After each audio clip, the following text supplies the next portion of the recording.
All right, so welcome to this new keynote session today. It's our great pleasure to have Sasha Leitman, who's going to do her presentation remotely from New Zealand.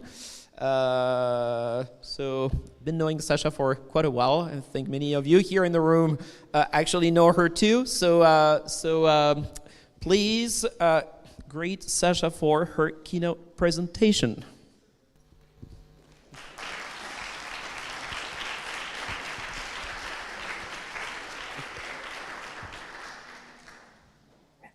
All right, so hello. I've been told that I can't hear anything from you guys, so I'll just speak into the void, but I just want to say that I'm very honored to be asked to give this presentation. And thank you so much, Roman, and everyone at SMC. So mostly I'm going to talk about some developments in physical interaction design that I'm excited about. My talk is titled Nuance and Resonance, Physical Interaction Design and the Resonant World. But I'm going to deviate a bit. But my first deviation is that Roman told me that he's been calling you all his sheep. So I wanted to show a picture to prove that I was in New Zealand. I added this slide. This is Fluffy Boo Boo Jojo, as named by my son. And Fluffy Boo Boo Jojo had a foster brother named Jackie, and for a while they were living with us. And Fluffy Boo Boo was real cuddly and liked to join my Zoom sessions, but he's back at the farm and won't be joining any more Zoom sessions. He might be being eaten for all I know right now, but that's Fluffy Boo Boo. This is a talk about what is really getting me excited about music and technology right now. Which is essentially the use of the real physical world to make our computing experience more interesting. You can sort of think of this as the inverse of lots of the various virtual reality and augmented reality projects that are also being done right now. This is just what gets me excited and not a critique of those other works. For me, music is a fundamentally physical activity. I really believe that our physical interaction methods and the tools and thinking that we use as music technologists have not kept up with the relative advances in computing power.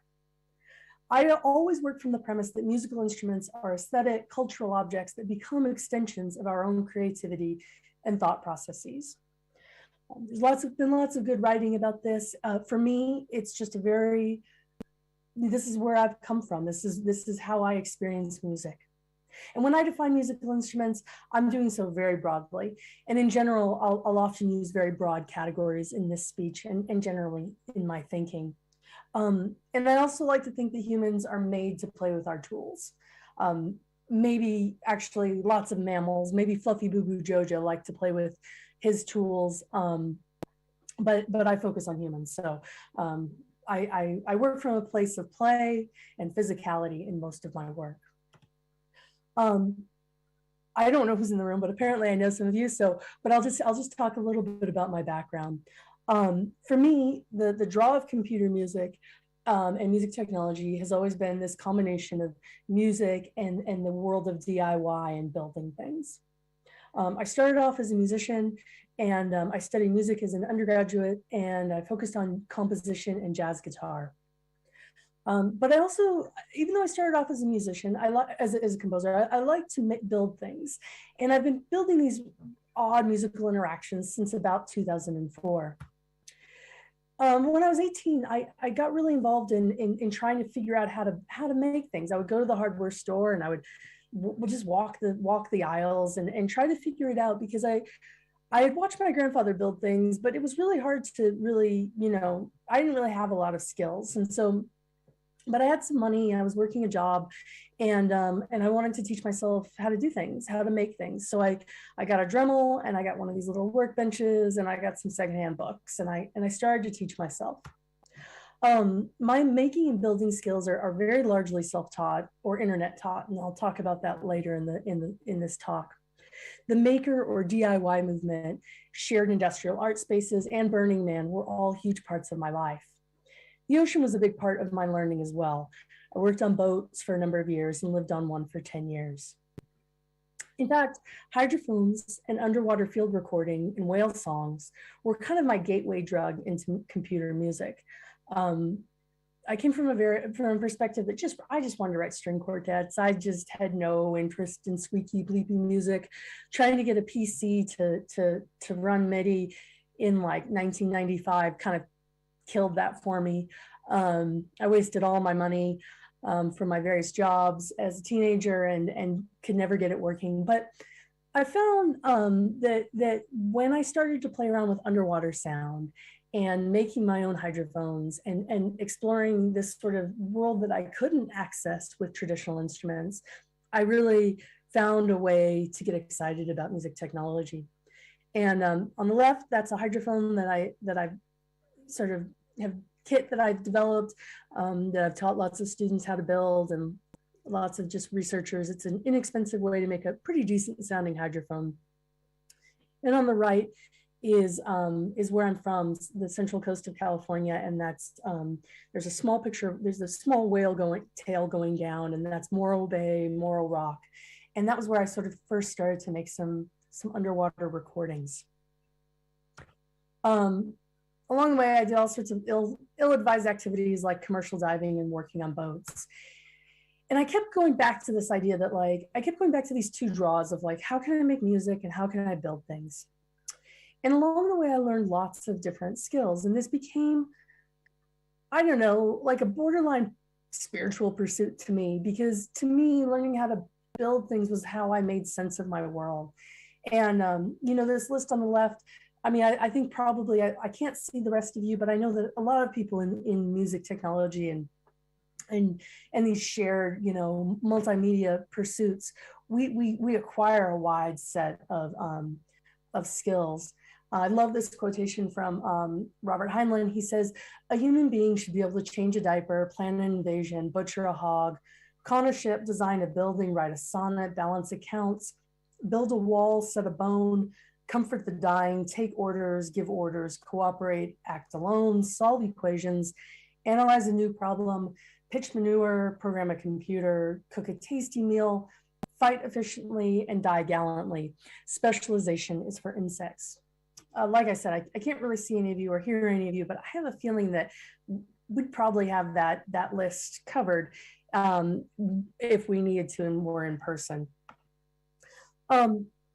This sort of mix of physical building and music led me to work at Karma for quite a long time. I started off as a student and then ended up working and being involved there for about 17 years.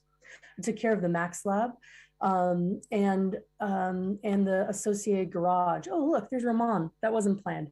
There's Ramon in the corner. This is the garage we had. And I got to really kind of see a lot of different prototypes, a lot of different ideas from students and fellow researchers, and help them create their ideas or just watch them create their own. And always on the physical side of things. And so I feel like that gave me a wonderful perspective on some of the places that we like to go to as humans when playing with physical music making objects. I'll just run through some of the various projects I've been involved with. I made a large adult-sized musical playground that we took to Burning Man. Each one of these objects had sensors embedded in them and made sounds based on the oscillations of the swing set, the teeter-totter, or the merry-go-round. Additionally, there were acoustic instruments that were built in a class that I was teaching, and those were all inside of that climbing structure. And the idea behind this was that everything was scaled to adult size. So when you were on that teeter-totter, it kind of felt scary, the same way that teeter-totters or seesaws or whatever you call them felt when you were a small person. This is called Sonic Windows, and this is a piece that I've installed in a number of different places, and they were essentially listening stations with a loosely binaural set of hydrophones placed underwater, and so these boxes that you see down here in the bottom slide, that box was made out of wood that that we got from a boat that had sunk a few times in San Francisco, and the harbor master of Richardson Bay was demolishing it, and I got to pull off some wood out of it. And my partner made some carvings for it. And the idea behind it was that it was supposed to be like a ship's ditty box, or a sailor's ditty box. So a ditty box was something that a sailor would keep their thread and their pipe and all their little personal effects in. But people could walk up and they could plug their headphones in. And as many of you know, sound travels about 4.5 times as fast underwater as it does in the air. And so, you know, we can't really get a very good sense of where sound is coming from underwater. And but if you put 2 hydrophones on a really sturdy thing about 4.5 heads apart, and then you listen in on headphones, you get a roughly binaural sound image. And because it's an uncanny sound experience, people found it very immersive. I knew that we had hit something really good when teenagers liked it. Every time every time I've set this up, it sort of gets like surrounded by teenagers, and they come back for it. And I feel like teenagers are some of the hardest audience on the planet. I'll talk about another project that was thwarted by teenagers. Yeah, so that's this project. I have a question. Do you guys know what sea lions sound like underwater? There's a reason I'm asking this. I don't know if Christoph Lieberton is in the room, but he once stayed on my boat, and at where our boat was docked was Pier 39, which is notorious for having had it's had a 20-year long infestation of sea lions. And Christoph and I were hanging on the boat, and at some point he said, well, I want to go see the sea lions. And oh yeah, that's fine. And it was sort of later at night, and I don't really usually say this, and I really don't usually tell this joke in front of a bunch of French people French speakers, because I'm sure I'm going to say it wrong, but this is how it sounded to everyone, including me, on the Pier 39 pier. We walked around the corner, and Christoph said, oh, too much fuck. And so that's my sea lion story. But sea lions holler at each other constantly all day long. And when I finally got some hydrophones underwater, I discovered that they continue their argument essentially underwater. So we learned lots of fun things on that project. And I've installed it in lots of different places, and I'm working on an EP of sort of the best recordings from that process. This is another project that was, I don't know why sea lions and teenagers are on my mind tonight, but they are. This was the Sonic Wishing Well, and it was an installation at the San Jose Tech Museum, and this was sort of installed in this giant metal column, and people could walk into this column, and they could put a coin into this sculpture. And the idea was that it was supposed to feel like you were at the bottom of a wishing well. So there were some speakers that were hung in this column, and when you put a coin in, somebody's pre-recorded wish would come tumbling down through the speakers. And I thought, well, yeah, I've made this thing pretty darn robust. It's, welded 1/4-inch thick steel. Nothing can happen to this thing. And at some point, about 6 months into it, I got a call saying, hey, your project is sparking, like sparks are flying off of it. And so I went in, and I looked at it, and I realized that somebody had sort of ripped the whole thing off the welded base. And I thought, oh, that's really strange. But I fixed it, and went back a few days later, and I found that some teenagers had discovered that rather than needing to put coins in the thing, you could actually just kick the sculpture, and the sensor, as I had designed it, would go off. And so then I realized that, how this had been broken, which was basically 6 teenagers at a time kicking my sculpture. So that's that. It's hard not seeing an audience. But this was an immersive experience, and it was installed for quite a while at the Tech Museum. And aside from teenagers kicking it, it was a pretty successful piece. This is another piece that grew out of the found wood, and it relates to the work I'm doing in my PhD right now. This is called Quiver, and these are 3 pieces of metal that have vibration transducers in them. And in this instance, they're very much just playing some sort of oscillating sound. But by putting your hands on them, you're able to filter out the various frequencies and make different sounds happen, and make different timbres happen, and pull out tones. And so even though it's on some level a very static instrument, you're able to sort of acoustically, physically shape the sound with your hands dampening the vibrations. And this was sort of inspired by another sculpture I had done that used vibration transducers inside of giant steel, inside of 55-gallon drums.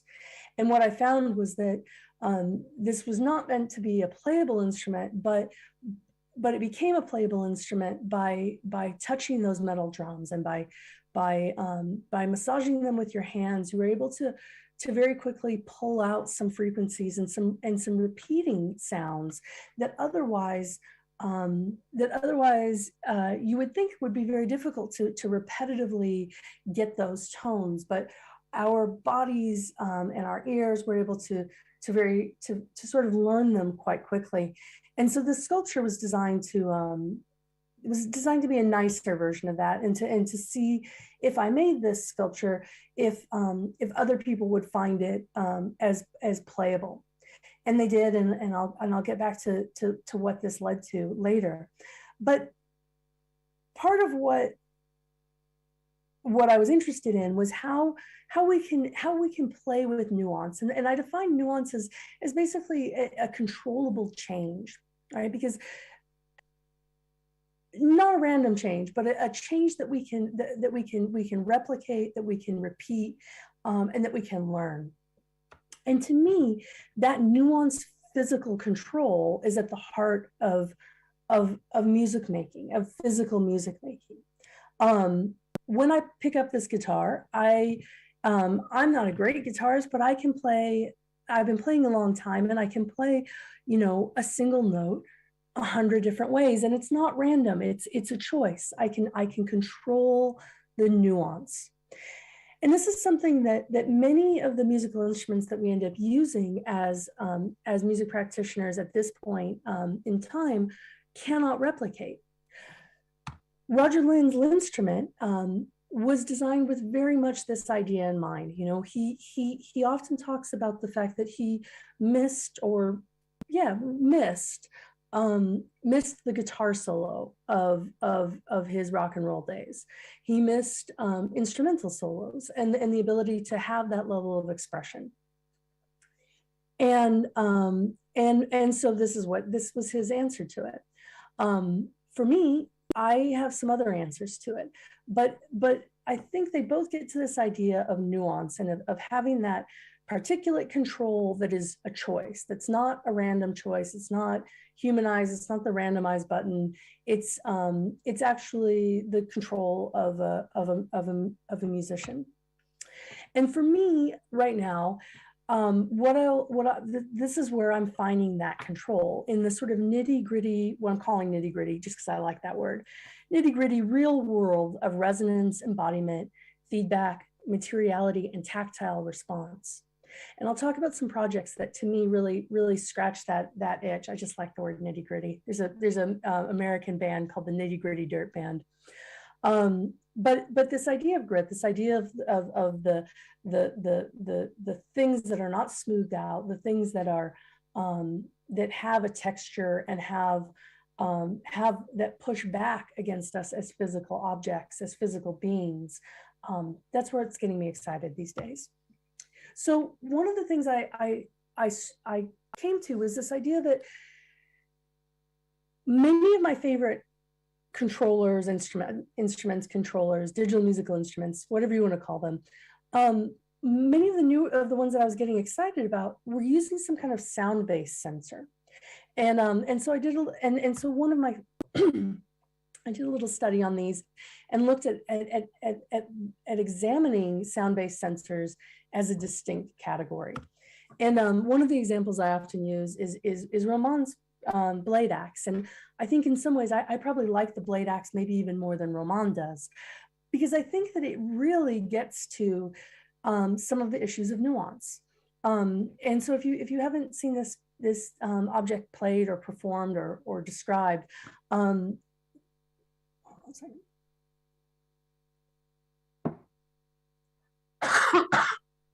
Pardon me. There are two piezo film sensors inside of this this plexiglass sort of sandwich here, and they measure the pluck and the strum gestures in the right hand, and this is then sent as impulse data into physical modeling synthesis software that's running on the iPad. This simple act of replacing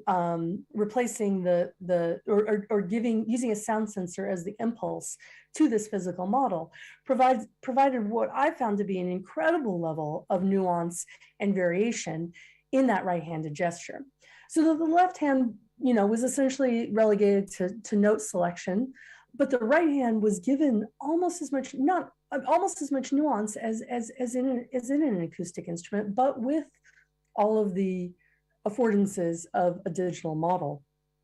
And so when I looked at this, when I did this little study, I defined sound sensors as essentially things that were taking in audio rate vibrations. So the most common ones are microphones, and contact microphones are piezos, piezo discs or piezo, some kind of piezo sensor. But I would also put geophones and hydrophones in there. I didn't have any good examples of those kinds of pieces, controllers or instruments. But so the study basically took a wooden box with a contact microphone, a sensor morph, and just a basic bank of sliders, and had people control different parameters within some audio software. And there were many things I got out of this study, but one of the most interesting aspects of it was the level of individualized approaches that the acoustic sensor provided. So people were able to bring their own physicality, their own unique way of playing, and that wasn't just sort of oh, that's interesting, you're doing it this way, this other person's doing it this way. It was actually really indicative of who they were as people. And they were able to bring that into the playing of this very simple object. It was, a contact microphone into a wooden box. I'm just gonna use two examples, there were lots of them, but a former Feldenkrais movement instructor asked that the contact microphone preamplifier be turned up to 75% of its maximum amplification. And her movements were sort of never more than 5 centimeters in diameter. If you don't know what Feldenkrais movement is, it's a methodology of a movement practice that's mostly based on teaching people how to be as efficient as possible in their bodies. And when she brought that practice into her interactions with this object, it was extremely obvious, and her movements were so small and efficient, and she wanted maximum results from those small movements. On the polar opposite, there was a guy who was a noise musician who actually said to me, "Oh, it's a great instrument. I'm having so much fun. I just kind of wish I could kick it." He wanted the volume as low as possible and was really beating the daylights out of this thing. And as an instrument designer, that to me was really beautiful, because each of these people were able to bring what made them into this, pretty restrictive study, and I love that about that. So I'm just going to talk about some other things that or some other examples of what this sort of like basing basing our sensing system inside of the real sonic world that we live in can give us. And so Marco Donnaruma's X-Sense system is one of my favorites. It's, you know, if you're not familiar with this, I mean, to me, this is as much of an example of embodiment as you can get.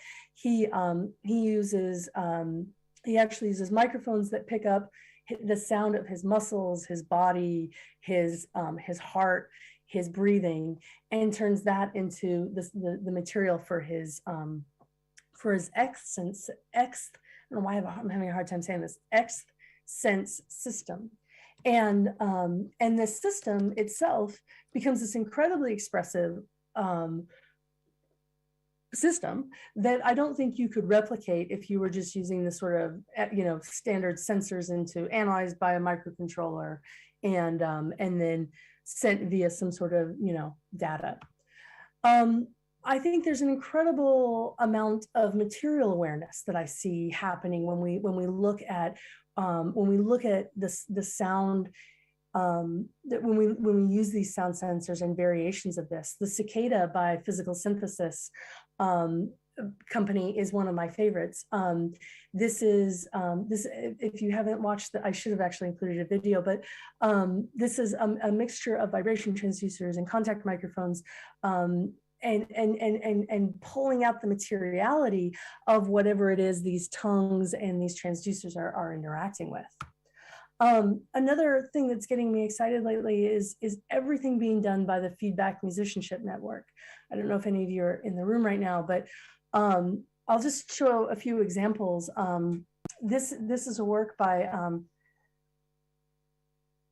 I should have practiced everyone's names, I'm realizing now, Oyvind Brensteg's work, and he uses a contact microphone and a vibration transducer on a plate surface, and then he plays it. And it is amazing the amounts of tones that he can get out of it. And it's amazing to me, the nuance that he gets out of this incredibly simple system. Haldar Ulfersson's Haldraphone is another example. This is a feedback cello-like object that he's been working on for a number of years, and it is just capable of incredible nuance and incredible sonic complexity. Chris Kiefer and Alice Eldridge have their feedback cellos that are, again, I mean, to me, these are the things that are getting me excited, and that's what I'm going to talk about. And then Dan Overholt's overtone fiddle. Each one of these instruments, to me, is enlivening the acoustic and interactive world that we live in ways that are just, you know, wonderful to me. And of course, you know, I want to, you know, acknowledge that feedback has been being played, you know, this is, you know, if this is like at least third wave feedback studies, but I think what they're doing is different maybe than in previous generations and previous iterations. And I just love the sort of nuanced control that each one of these musicians is getting. And I love the name Feedback Musicianship, because this is not just passive, which is beautiful, but the passive feedback in an architectural space that is sort of shaped and curated. This is feedback within the objects, and they're being enacted upon. And so, see, these are some of the influences in the work that I'm doing right now. And I am really sorry, but I thought I had a much better video and had a little technical trouble, and it's 9 o'clock at night, and so I'm going to play an old video, but I have a newer video, and I'm happy to share that with anybody who's interested.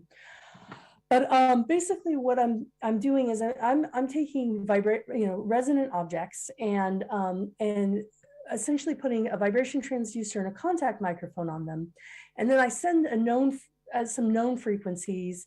I analyze how those known frequencies are changed by the way that you're touching that resonant object. And then I'm converting it into some kind of MIDI or OSC signal that can be then used inside of music software. And so in some ways, it's very much like the quiver object that I was showing earlier, where you're playing these resonant objects with your hands. But instead of just the sonic result, I'm actually trying to turn that into some MIDI, or not MIDI. I'm using a lot of MIDI right now because it's useful to work with collaborators who use MIDI, but essentially turning it into control data. So I'll play a short video. And this is an image. So all the processing is done on Teensy microcontroller, and then pretty much any object can be vibrated. In this case, I'm just using some wooden boxes. So again, this is an older video, but it does work.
So in some ways, what I'm really interested in is what is technology good at and where is it not serving us?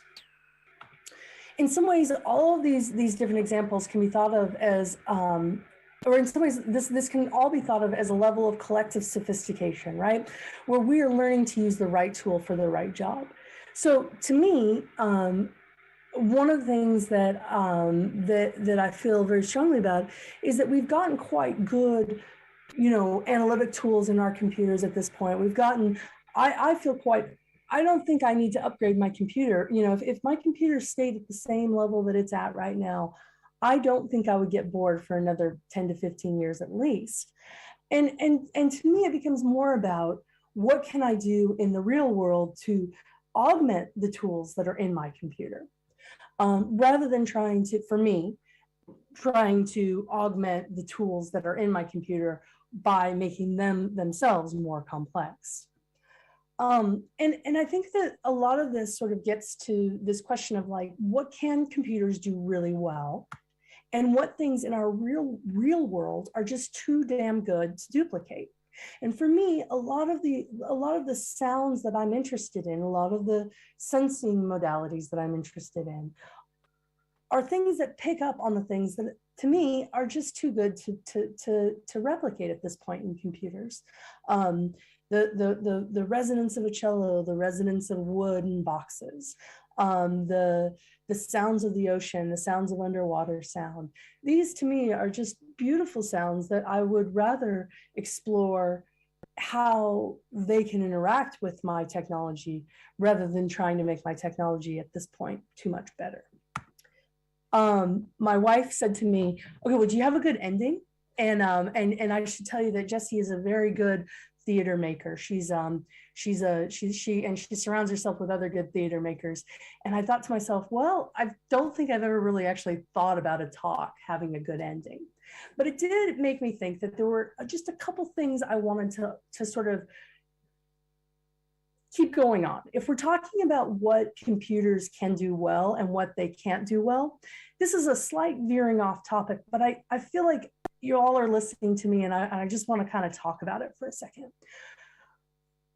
To me, at this point, we're again sort of at a crossroads where when we talk about education or pedagogy or teaching, we can learn so much about our world by building a part of it.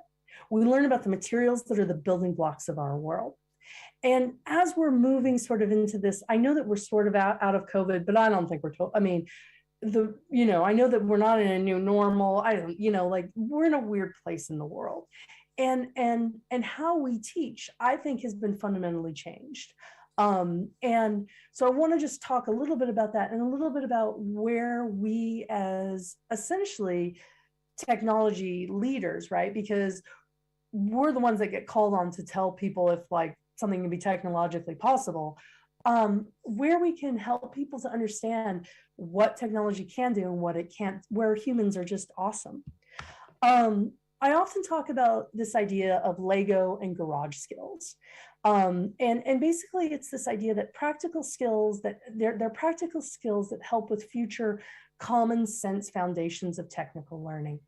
And these things are not really appropriate or common to learn in university preparatory classes, but they make a huge difference for students' later success. And they're best learned slowly over time without the pressure of an academic environment. So that would be in the sense of tinkering, not test preparation.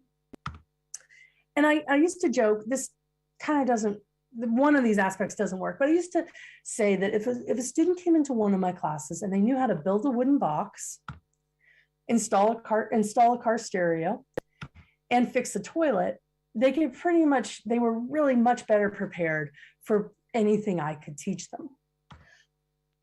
And one of the things I'm finding is that as students, students are getting to do so much online learning, and I think that's wonderful. But what I'm working on now is this idea of an electronics kit, the idea of various ways to get people to learn those Lego or garage skills if they don't come from a background that prepares them for those things.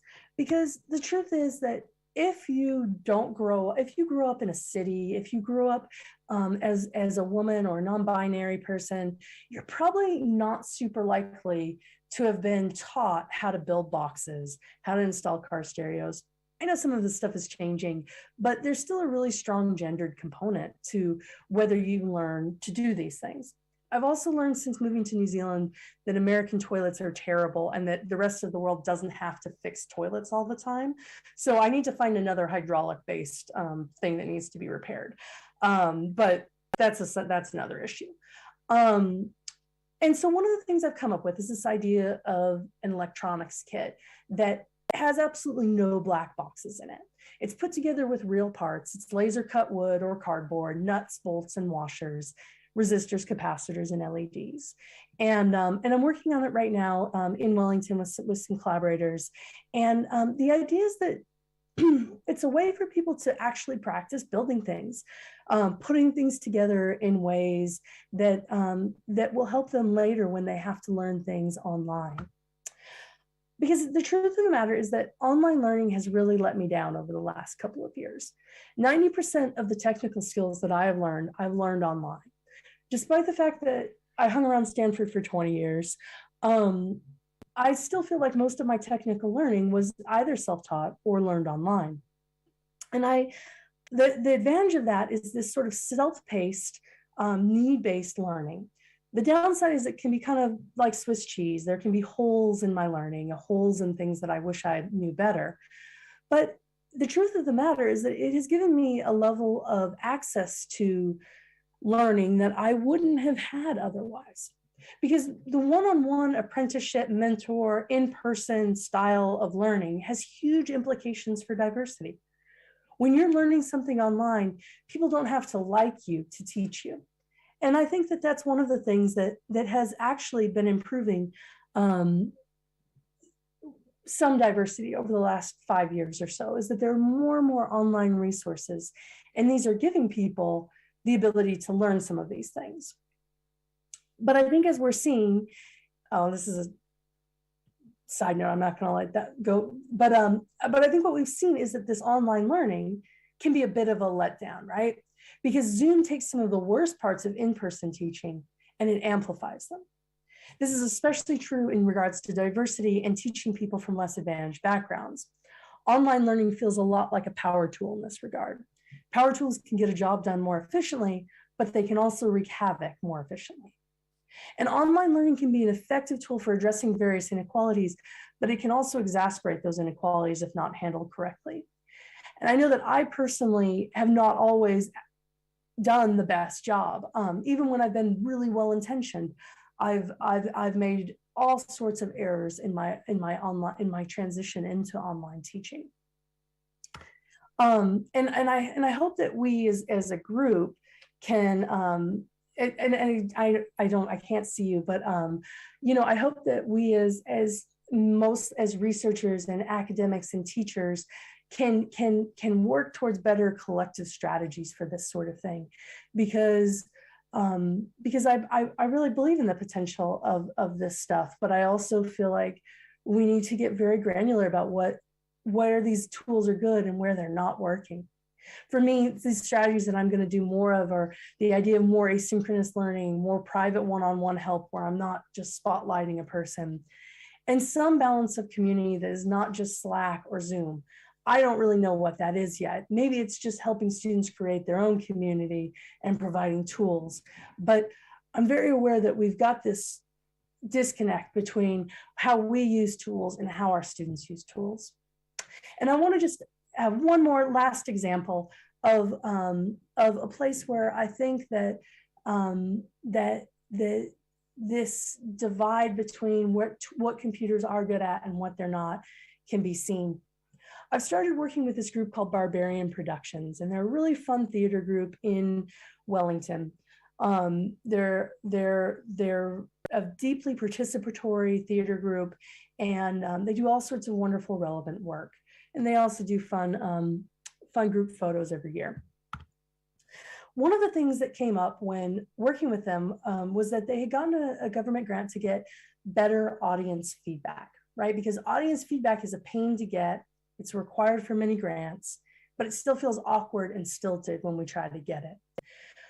And so when they got this government grant, the first tendency for everyone helping them was to be like, hey, well, yeah, you could use this, AI tool, and you could do this and you could do that. And they hired me to make these different multimodal input devices. And that was fun. And some of that was really good.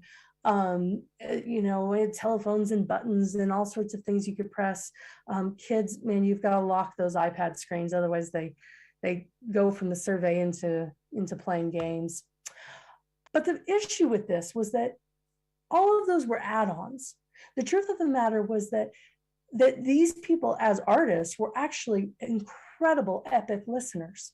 They were the feedback machine. I should say that this thing they had me design was called the feedback machine.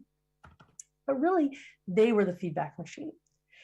And what if we could use what they were good at and teach people how to have those skills, how to practice those skills? What if we could develop workshops and curriculum that could do that? And so we started doing this. We started this thing called creative listening. And my contribution was to make curriculum because I'm a teacher and that's what I do. Joe's response was to create funny skits. So she created 4 characters: depressed Jono, uptight boss lady, Ditzy Alice, and then calming nerdy professor or presenter. And that was me.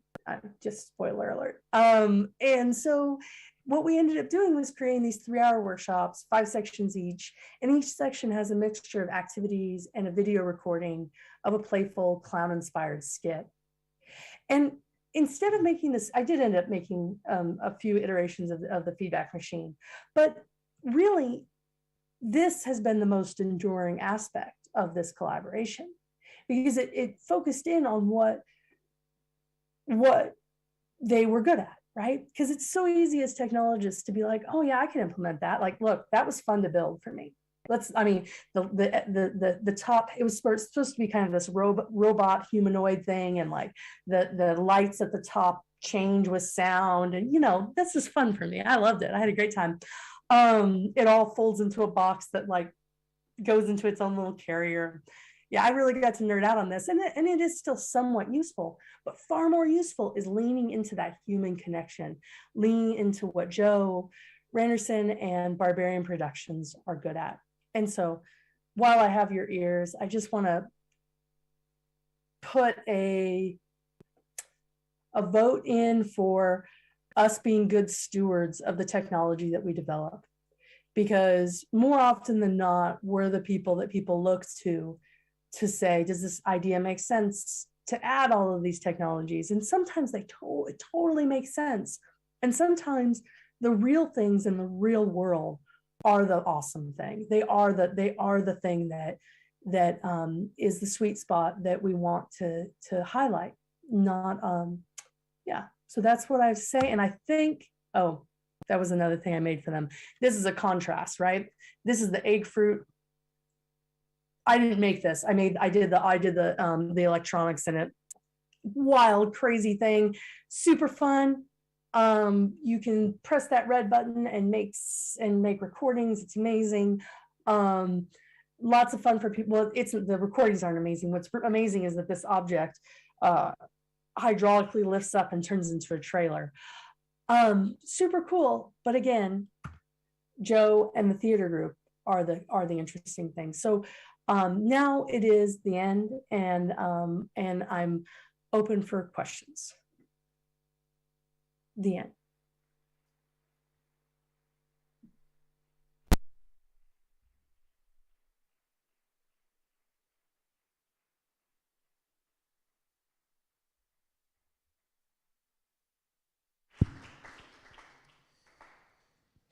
So Sasha, you should be able to hear us again. Yeah? Okay, cool. So I can serve as an interface between people in the room who might have questions and yourself. So, questions?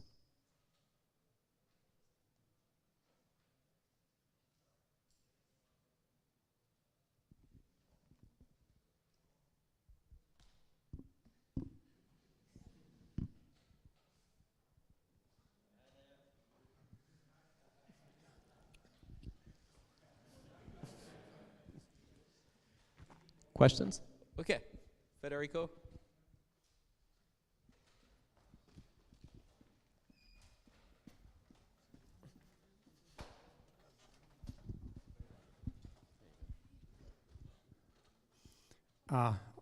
So thanks for your inspiring talk. And I saw that in your presentations, in your videos, in your examples, you never put too many advanced technologies, I mean. So my question is, what is the future of curiosity in young people in front of this abundance of new technologies coming, trying to fulfill any possible curiosity that we have, but what's the future?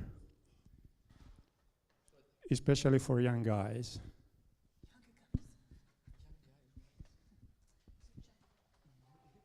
Wait, Sasha.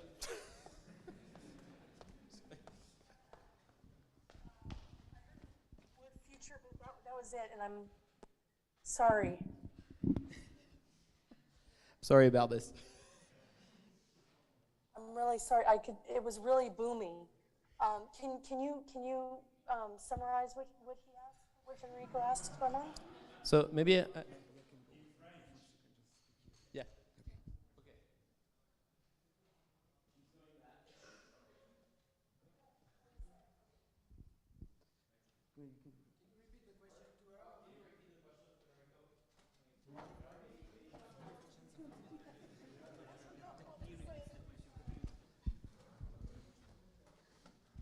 I mean, it was not that important question, but I can get downstairs if you want.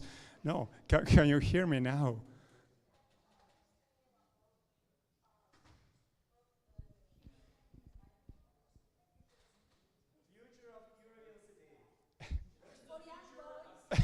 Okay, in 2 words. Yeah. Sorry. Sorry for wrapping up. Do you think we can kill our curiosity? Can you hear me now? Or Yeah, like what? Sorry, this is not a very ideal setup. But maybe Federico, can you ask your question again? I think Sasha yeah. headphones. Okay, I can. Okay. But it's not helping. It's not helping. You can't really hear. So No, I can hear what you say, but I can't hear what he says because it's coming in from 2 places. So it's like maybe mute his. I'm sorry. Okay, so I come downstairs. So Oh, it's becoming a big deal.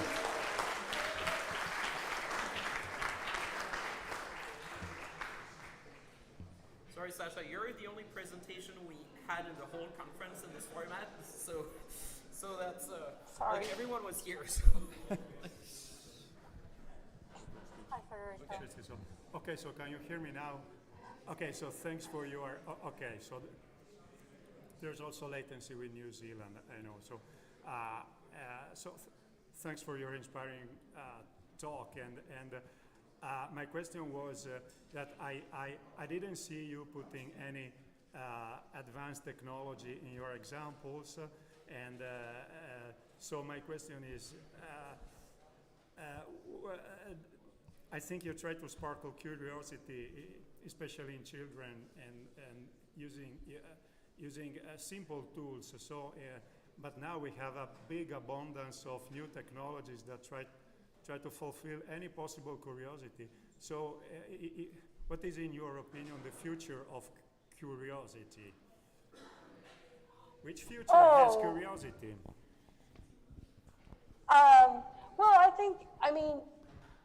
Well, I don't want you to. I hope what I was saying wasn't coming across as backwards looking, because if anything, I feel really excited about the future. It was more for me. I think that I get excited about examining the simple tools and finding the place where the simple tools and the complex tools can overlap. In terms of students, I mean, if you're talking about with when I was talking about education, I think that the more we help students learn basics, then they can tell us what the future of their curiosity is. I think if you give people the basic tools, that humans, I don't think we could take our curiosity away. I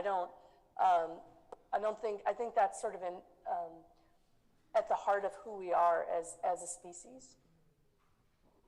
Hope that answers that question. You were diligent in asking it 3 times. Thank you. Thank you, Sasha.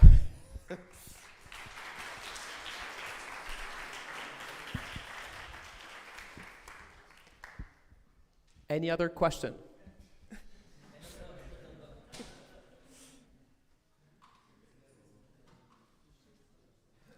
Okay, well, thank you, Sasha. Yeah, everyone.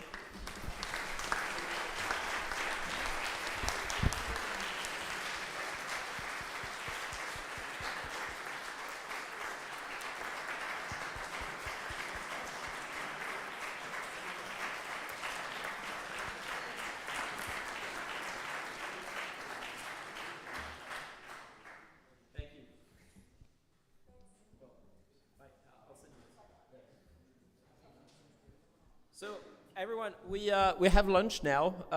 The next session will be at 1:30. So enjoy lunch. Once again, the banquet is at 6:30. For those of you who just arrived, the banquet is actually part of your conference pass if you paid for the conference pass. Okay, so bring a jacket because we're going to be outside. It's not going to be cold, but we're going to be there for a while. So thank you.